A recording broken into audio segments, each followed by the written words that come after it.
Regularly scheduled programs will not be seen tonight so that we may bring you the NFL football game live and in color. So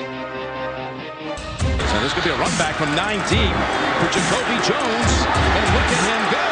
Jones is past the 50, and he is flying inside the 20, and a kickoff return, 109 yards and a touchdown, an all-time record.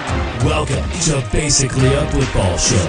Basically a Football Show, Week 7 in college, Week 6 in the National Football League, and kind of a ho-hum week in college. We'll get to that soon enough. We'll start with the National League of Footballs. I think they should change the name to that. I like that better, the National League of Footballs. We'll start on Thursday with probably the best-looking color rush games of the season. The Chargers in the royal blue with the yellow face mask and the yellow stripes. The Broncos in their old Orange Crush look. But the Broncos did not look like those Orange Crush Broncos of old. The defense did its job holding the Chargers to 21 points, but Trevor Siemian in his comeback game there did not do very well. And the Broncos fall to 4-2. This was an interesting game because I've been saying all along that I think this Chargers team is better than we're giving it credit for. Oh, yeah. But this is the thing with the Broncos that I was kind of concerned about when I said they were a 6-win team. I'm not ready to go back to that level, but Trevor Siemian, I mean, he's played well, but he's still a young quarterback that really has no experience. This is what you run into with a young quarterback. He's going to have spurts where he's going to be good, then he's going to be not so good, and you just got to kind of ride it out and hope everything works out in the wash at the end. 3 teams with 2 losses now in the AFC West. I think this is kind of what we expected the division to kind of look like at this point in the season.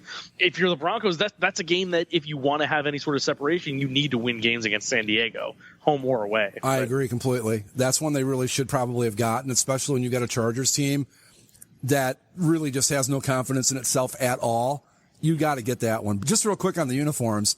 I thought both these teams had the basis for incredible looks in this game. I'm not big on the monochrome thing. I never have been, but I tell you, I loved the Fouts era blue that the Chargers had going on there. The helmet I thought looked fantastic. And the Broncos, man, oh man, that jersey and that helmet, just get rid of those orange. Well, not even get rid of them. Just wear white pants with the orange jersey and the orange pants with white, and you're good to go. Looked really good. I was very impressed. Give the Broncos white pants, give the Chargers yellow pants, and I think you can Looked fantastic. I mean, for a color rush game, I again, way too much color, but boy, there were some real elements there that looked really good. To Sunday, and the Rams, the offense looked good for once. Case Keenum, 27-32, 321, 3 TDs. Kenny Britt had a big day, but the defense couldn't come up with the plays when it needed to, allowed the Lions to keep scoring. And then, of course, despite Case Keenum having a great day, when it mattered the most, you can't rely on Case Keenum to give you a game-winning drive at the end, and he threw an interception on the first or second play. Similar to what the Lions did last week when they beat the Eagles, where it was kind of the same thing, and they were able to intercept on the final drive there. The Lions, they move up to 3-3, and the Rams fall down to 3-3. Case Keenum, first off, 20 straight completions in this game. Franchise record. That is a sentence I never thought in my entire life I would ever utter. With the Rams, I'm not concerned. I didn't have them in anything better than 9-7. It's going to be this kind of season for you guys out there where they're going to look good for a little while. And at the end of it all, you're going to have 9 wins and 7 losses. That's the way I look at it. Detroit, I was ready to bury Detroit 2 weeks ago. Now they've gone out and gotten 2 wins against 2 pretty good teams. And here they are at 3-3. And I'm not ready to say they're good yet, but they're not the worst team in the league anymore. For the Rams, the defense is supposed to be the strength, and you get a day where the offense finally clicks like it did. The defense needs to come up with a better effort. Let's talk about another team that we had kind of left for dead. The Buffalo Bills. They haven't played the greatest roster of teams, but after starting 1-2, the Bills have a 3-game win streak, and they're 4-2 all of a sudden with a 45-16 win over the Colin Kaepernick-led 49ers. Do you think this ends the Kaepernick-Gabbert controversy? Do the people that wanted Kaepernick, are they satisfied now and that's that? Or are we still on the, he's just got to get more playing time to be better? I mean, this has been this guy pretty much since the Super Bowl season he had with the 49ers. What you saw on Sundays, the way he's been pretty much ever since. I don't know what you're thinking that he's going to get better. I know, look, I get that you don't want to put your hopes on Blaine Gabbert. I understand that, but Kaepernick's not the answer either.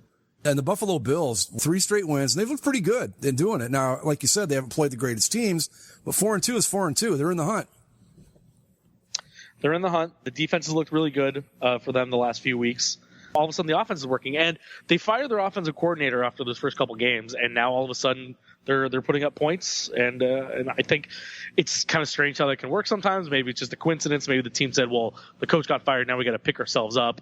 But one way or another, the Bills have responded very nicely. As far as Kaepernick and the 49ers, it really is amazing how fast somebody can fall from this league. It's happened before. It'll happen again. Colin Kaepernick is not a unique case. Another team that, again, I had solidly left for dead, but now they're on a 4-game win streak. The Washington Redskins. Big win at home over the Eagles. Eagles fall to 3-2. Kirk Cousins looked okay. They got the running game going with Matt Jones there, 16 carries, 135 yards. I don't know what to make of these guys, the Redskins. I don't, because sometimes they look good and sometimes they don't. But here they are at 4-2. Did we get on the Eagles too fast, or maybe they're not quite as good as we thought they were coming out of the gate? I think that's the case. Yeah. I'm going to take a little bit of my stock out of the Eagles at this point. I don't think they're quite as good as I thought they were. And the Redskins, I don't know what to make of them. I can't tell if they're good or not yet. It's 6 games into the season. I still don't know what I'm getting with this team. Agreed. And I think kind of like the Bills, it's not like they've beat a murderer's row here. They beat the Giants, Browns, Ravens, and Eagles. I think they're capable of chasing a wild card in the NFC. You know, maybe a really good season. They're 10-6. They could be in a wild card spot easily. Like, there are definitely some winnable games towards the end of their schedule, and we'll see how they are. I wouldn't be any more surprised if Washington were 2-4 right now. Moving on down the line, the Browns continue to be winless. The Titans even their record at 3-3 with a 28-26 win. My pesky Titans, look at them go. Yeah, well, Browns. I said they were going to be 1-15 at the beginning of the season, and you said, nah, they'll be better than that. Do you see them being any better than 1-15 at this point? Well, not now, but again, they've also gone through 5 quarterbacks. Kessler's back, right? Yeah. Okay. And he actually had a decent day. 330 yards. I will say this, though. I wasn't really buying the conversation that the Browns are just young and not talented enough to win. But, you know, you look at their schedule and who they've played so far. They've been in pretty much every game except the New England game. A lot of teams would have cashed it in at this point, and they're still out there playing hard every down. So that's a good thing. I think they're headed in the right direction, but they got a ways to go. But I really like what I'm seeing so far is what I'm trying to say. The Giants, they move up to 3-3 with a 27-23 win over the Ravens. Big second half for the Giants. Odell Beckham Jr. with a huge second half. 8 receptions, 222 yards, 2 TDs in the game as the Giants knock off the Ravens 27-23. Both teams at 3-3. I think one's headed in one direction, one's headed in the other. I think the Ravens are starting to come down. I think the Giants are kind of climbing into Redskins territory. You see what the Giants can do when the passing offense starts to click. They're a dangerous team, but it's an up and down proposition with the Giants, and I can see them finishing 8-8 easily and not making the playoffs at all. Them, Washington, and Philly, I think, are all essentially the same team in different uniforms. They're all capable of winning 10 games and just as capable of losing 10. Speaking of teams that I don't know what to make of, what the hell has happened to the Carolina Panthers? How is a team that was 14-0 at one point last year, a Super Bowl final, or a runner-up in the Super Bowl, start off 1-5 the next season? What is wrong with the Panthers? Part of it is that you've got the Super Bowl hangover, which seems to affect the losing team even more than it affects the winning team. You know, they lost Josh Norman. I don't know how many other players they lost. I knew they weren't going to be 15-1 good again this year, but this is just amazing. 1-5. I don't know what the deal is with these guys. Right. That's my thought too, is I thought they were going to come down to earth a little bit, but 1-5, they have to go on a pretty good run to even get back to a winning record. If they win 5 in a row, that puts them at 6-5 in week 11. It might be way too late at that point. Mm-hmm. I mean, I know it's the NFC, so you never know, but that's what they've got to do just to even get in the hunt. They've got to run off 5 straight to be theoretically in the chase in week 11. That's not a good place to be. And they don't have an easy stretch here either. They get the Cardinals, the Rams, the Chiefs, the Saints again. Yeah. At the Raiders, at the Seahawks. It's a tough road back up the ladder for the Panthers, and I just think it's too late. Anything's possible, especially in the NFC and especially in that division. But after seeing what the Falcons did, the Panthers, I mean, they're just in a deep, deep hole right now. And it's going to take an awful lot to get out of it. And they've got to hope everybody else in front of them plays as poorly for the next 5 or 6 weeks as they've been playing for the 6 weeks that got us to this point. According to ESPN, there's only one other team that's made the playoffs after starting 1-5. Other Southern-based cat teams, the Jaguars beat the Bears 17-16. The Bears, they were up 16-0 in this game and lost. Neither one of these teams are good, but wow. I didn't think the Bears were going to be this horrible. And boy, they're just horrible. Just horrible. Easily the most surprising result on Sunday. The Dolphins beat the Steelers 30-15. And that's twice now the Steelers have just gone out and just fallen flat on their faces. Philadelphia is a little more understandable because the Eagles, I think, are better than the Dolphins. This is inexcusable. I don't know how you do this. Big loss for the Steelers in both ways, to go on the road and lose the Dolphins and to have Ben Roethlisberger go down for a bit. He was out for a little bit in that game, and then he came back, and I haven't followed it since. Is he officially out? Ben Roethlisberger had surgery yesterday. He could return in Week 9. It was setting up for a big clash in the AFC this Sunday with the Steelers and against the Patriots, who got another big win on Sunday. The Bengals continue to look just pretty much like frauds, and the Patriots ran it up on them 35-17. Patriots still rolling along, not skipping a beat, still looking like the best team in the AFC, maybe even the best team in the whole damn thing, and they look pretty good right now, 5-1. What do you say about the Patriots? They just keep doing what they keep doing. The Bengals had a very tough schedule to start, but like we said last week, if you're going to be a good team and you've got a tough schedule, you've still got to get a couple of those games. They have gotten exactly none of them so far. I'm writing off the Bengals. I think they're done. They clearly can't beat anybody that's at the level we thought they were going to be at this year. It's a tough schedule. I get that. But if you're good, you should be able to win at least a couple of those games, and they've just been terrible in every single one. 2-4, they can still make a comeback and maybe get into a wild card spot at the end of it. If Roethlisberger going down really, kind of derails the Steelers here, it could be a whole different race. Even still, the Bengals are behind the Ravens even right now. It's just disappointing because I thought they were better than this. Chiefs and Raiders, big game in the AFC West. As Andy Reid teams are wont to do, the Chiefs came out of their bye week and went on the road and beat the Raiders 26-10. Good day on the ground for the Chiefs. Spencer Ware was really good for him. Jamal Charles came back in this one for a couple touchdowns. A solid performance all around for the Chiefs on a rainy field in Oakland. And this is probably Oakland's worst performance of the season. I was disappointed with the Raiders' performance in this game because this is your big rival. You've got them at home. You're in the thick of the race. I expected more out of them than 10 points. I expected more of the Raiders offensively and defensively, I think. I think that's been one of my disappointments with the Raiders, too. We thought the offense was coming along, but guys like Khalil Mack, you're supposed to be a physical defense. You have to step up and stop the run, and the Raiders weren't able to do that. I don't know if they've been able to do anything like that really all season to be that real shutdown unit that we expected out of them. Last I checked, they were ranked last in the league in total defense. I don't know if they've improved since then. But they're still They're still 4-2. They're still in first place. But I just expected more out of them with the Chiefs at home. I expected a better performance, and they didn't do it. The Falcons go on the road to face the Seahawks, and despite a furious comeback there in the second half, 21 points in the third quarter, Seahawks hold on for a 26-24 win over the Falcons. Seahawks move up to 4-1. What do you think about the Falcons? I thought they acquitted themselves very well in this game because this could have been one where they're on the road on the West Coast in a very, very tough place to play. They could have folded the tents, and they didn't. They stayed in it right to the end. I'm a little more sold on the Falcons, even in a loss, than I was last week. They're the class of the division right now, and again, like you said, they could have folded the tent, down 17-3 at half, but they made a fierce comeback there. Took the lead for a bit before the Seahawks pulled ahead there late. Good game for the Falcons. Even though they lost, I'm a little more sold on them than I was. I think they're actually probably a pretty good team. Notice I really qualified that. Might be probably a good team. Cowboys and Packers. The Cowboys beat the Packers 30-16.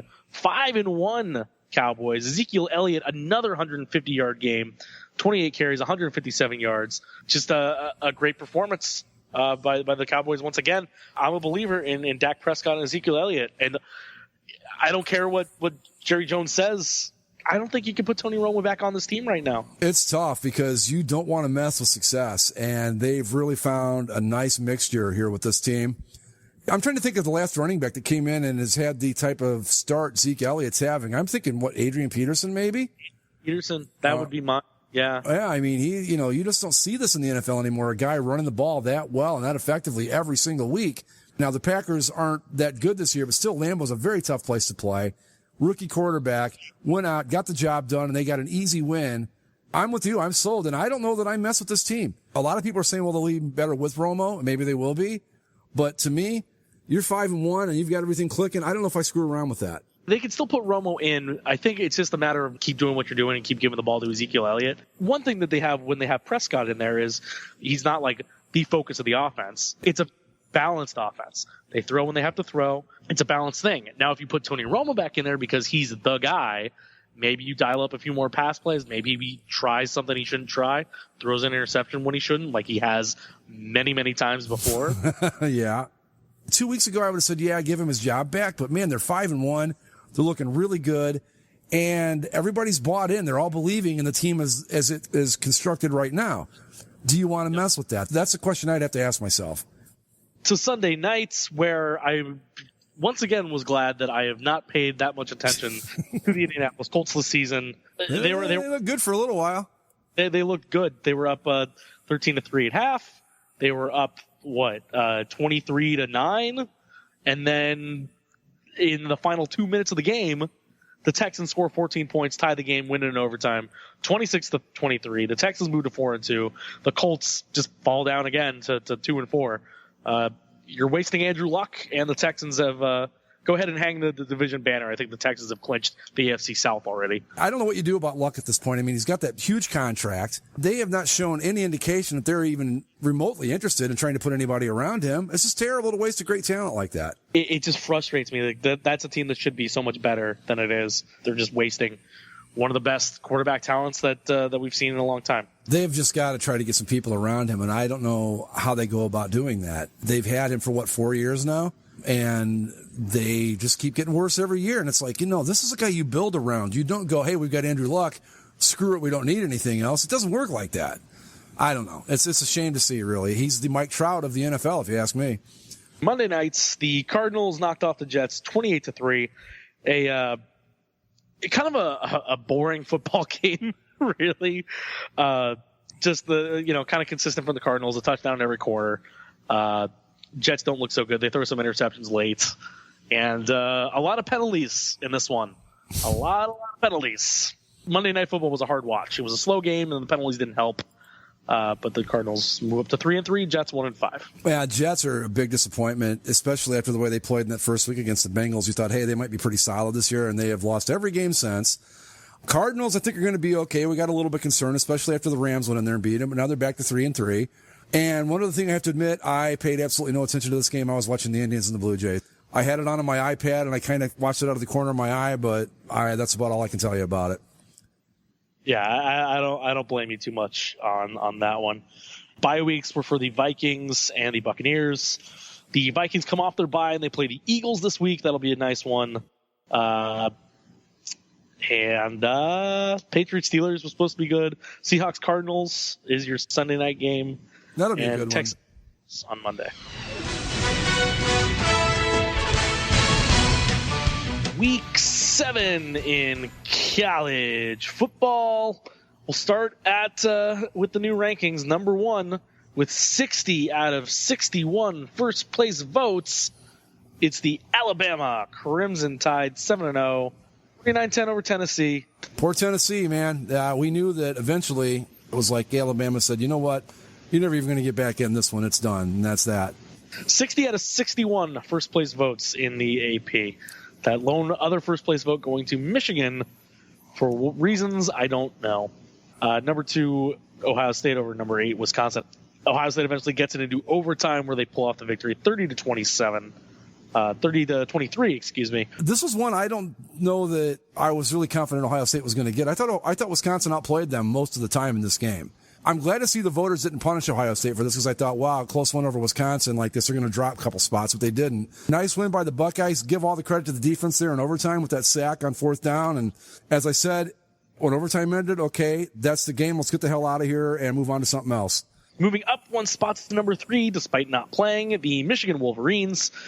And they move up a spot because, like you said, you were kind of afraid Ohio State might be punished. Clemson got the same treatment, except this time their win was at home. A tight one against NC State. NC State ties it late. Clemson gets it into overtime and is able to pull it off, the 24-17 win. And they fall down 1 spot to number 4 in the country. Is it because Clemson was at home and Ohio State was on the road, and that's why Clemson takes a shot and Ohio State doesn't? I mean, a win is a win is a win.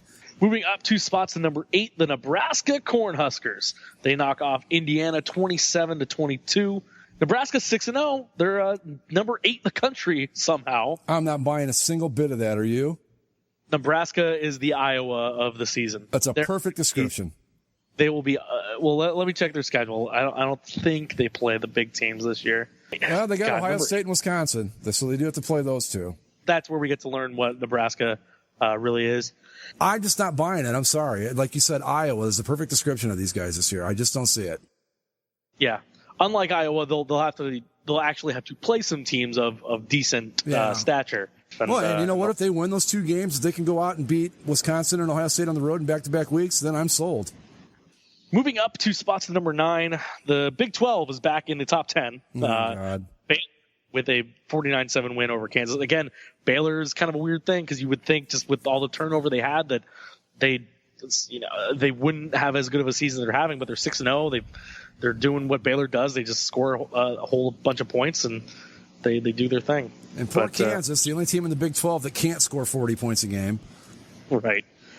Speaking of the Big 12, news on Monday, they're not expanding for the moment, but it sounds like they're officially not expanding anytime relatively soon.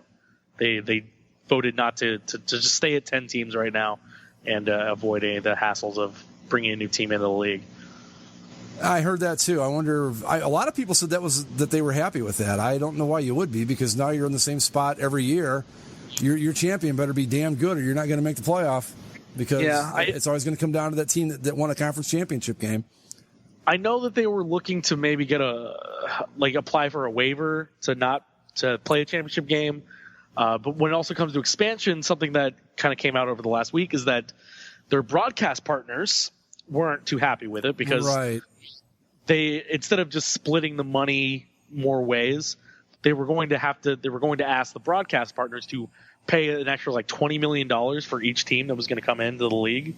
And it's like that they weren't going to do that. So no, you're not going to get $20 million out of ESPN or whoever it is for, who are they talking about bringing in again? Houston and BYU. Yeah. Those teams aren't worth that kind of money. I could see ESPN's point in that one. Yeah. Wisconsin fell down 2 spots to 10. Houston moves up 2 spots. They're still the top group of 5 team with a 38-31 win over Tulsa. Not the impressive wins if you're going to try to get yourself back into that playoff picture, Houston, but no. Sticking around number 11. The big jumper this week is West Virginia. They move up 8 spots to number 12 for no reason in particular. They beat the hell out of Texas Tech. They're 5-0, but okay, sure. If you want to set up West Virginia for the big fall later, go for it, AP. I mean, I like them, don't get me wrong, but I'm sorry. What is it, 12? No, I'm not buying that either. No. Pretty much everybody else moves up to 1. Right on Houston's tail there at number 14 is the other group of 5 champion, the Boise State Broncos, 6-0. Tight one over Colorado State, but they still get the win there.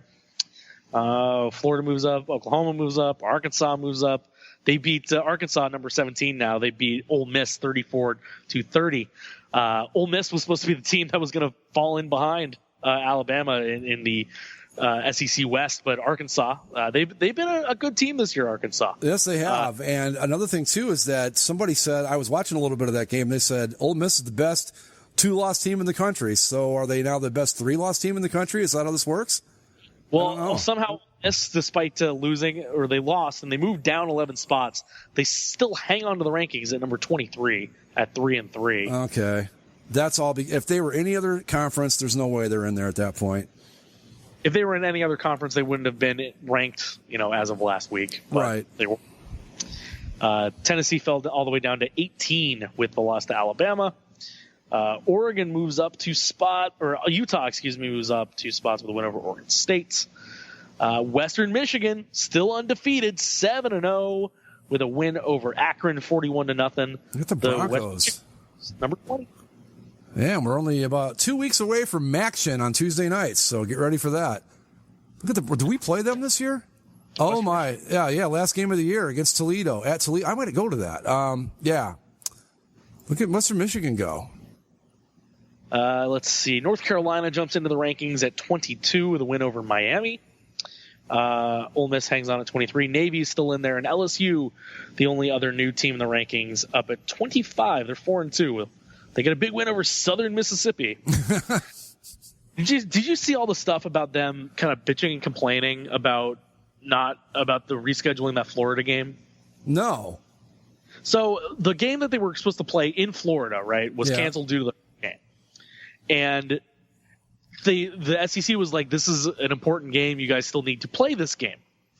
And the only time they could do it was when I think it's November 19th. It's one of those weeks where both those schools have one of those patsy teams that they schedule late in the year. Yeah. And so they're like, okay, well, that's when we need you guys to play this. Buy out the schools, and then LSU, you'll just play at Florida again. And because that was originally the game they were playing that week was a home game for LSU, the game that they had to buy out, LSU put up a big fight, and they're like, no, we're supposed to play at home that weekend. We're not going to Florida. And they're like, but it was a Florida home game, so you're going to play at Florida. And LSU just said, yeah, to hell we're not. And it's like, so they fought over that for like a week and a half, and they finally decided, fine, we'll play the stupid game in LSU this year because you're being a bunch of assholes, and we're just going to have to play 2 consecutive years in Florida to get the rotation back. Jeez, really? Yeah, so the next year they're going to be at Florida, and then 2 years from now they're going to play at Florida again because LSU just couldn't suck it up and play on the road for a week. Well, I mean, they're not playing for anything. What the hell difference does it make? I really don't know. Wow. The SEC, basically, the SEC was like, we were trying to negotiate with both parties and make it an equal discussion. LSU was not willing to engage in those discussions. Wow. That's basically what they said in their little press release about it. So Florida basically acquiesced and said, okay, we'll go play you in Baton Rouge? Yeah. Wow. Well, you know what? That's a classy move by the Gators because they could have said, you know what, the hell with you guys. You're being babies, but... Well, you know what? Under normal circumstances, I'd root for LSU in that game, but I hope Florida comes down there and just beats their asses now. Well, I'm sure Florida thinks the same thing, too. Like, fine, you want to play at home? We'll see how comfortable you are. Right. The 2 teams that dropped from the rankings this week are they were number 16, Miami drops with a loss to North Carolina, and Virginia Tech drops with a loss. They lost to Syracuse. They lost bad to Syracuse. I think it was 31-14, maybe? 31-17. Okay, yeah, that's a bad loss because Syracuse is not a good football team. No, not at all. Let's see. Do we have any big games this week? Wisconsin, Iowa. Nah. Eastern Michigan, Western Michigan. Ooh, there's the rivalry right there. Texas A&M, Alabama this weekend. I'm just going to say this. I'm not making any predictions, but don't go to sleep on the Aggies. We've seen this before. We've been here before with this bunch. And it's on the road at Alabama, like Johnny Manziel did that one year. Just saying, don't go to sleep on those Aggies. And I'm pretty sure Nick Saban won't, but I'm not saying they're going to do it, but it wouldn't surprise me a bit if the Aggies walk out of there with a win. Yeah, that's easily the biggest game. There's some games between some ranked teams lower down on the totem pole. Utah at UCLA should be a pretty good one, too, so watch out for that. But that's all I got. All right. Any last words, Greg, before we send ourselves off? Just nice job, Buckeyes, and don't ever do that to me again. I do have some last words. Go Tribe. Go Tribe. All right. Go Blue Jays. Make the impossible possible. Yeah, why not? Whoever it is, they're lining up to lose to the Dodgers anyway, so it's not going to matter. Anyway, yeah, go Tribe. Go Bucks. I'll pick a new NFL team and let you know who it is next week. For Greg, I'm Zach. This has been basically a football show. Enjoy the football.